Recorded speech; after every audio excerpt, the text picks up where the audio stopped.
Our chief meteorologist, Mike Everett, joining us now with more on that potential rainfall for this coming weekend. Mike. Hi, Joyce. Yeah, and as we were just discussing there, it could be one of those things where it's kind of a yay that turns to an awe. We definitely need the rain, but as we were just exploring a moment ago, there will be a price tag attached to that. One of the things I want to let people know about is that it's been a while since we've seen any measurable rain. There's a lot of oil, there's a lot of debris on the roads. Remember, oil and water can't be friends. So whenever you have rain on oil-sloped roads, that oil rises up to the top and gets really slick. Basically what I'm saying here is give yourself lots of space between you and the vehicles in front of you, or you may end up meeting them and exchanging insurance information.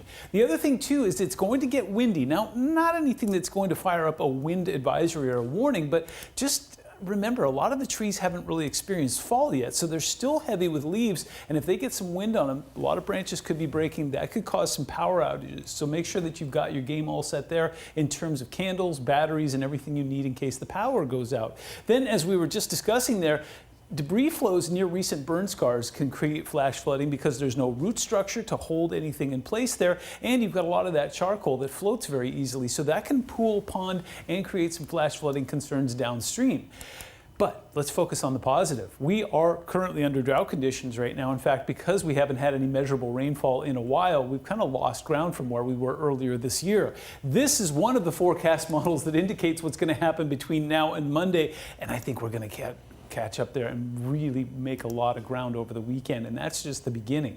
The other question now is, when will that wildfire haze move out? Well, as we were just discussing at the top of the show, stagnation is kind of the word overnight tonight. It's not until tomorrow afternoon we start to see that onshore flow really picking up along the coast. We'll see sustained winds around 30 miles an hour down towards Hoquiam, and we'll also see them in the 25-mile-an-hour range down towards the southwest interior. We'll also see a little bit of convergence taking place. That'll fire up some showers over Snohomish and King County. Now, what it will do is pull that wildfire haze out right around 5 o'clock tomorrow. So let's do the big reveal here. We put it into motion.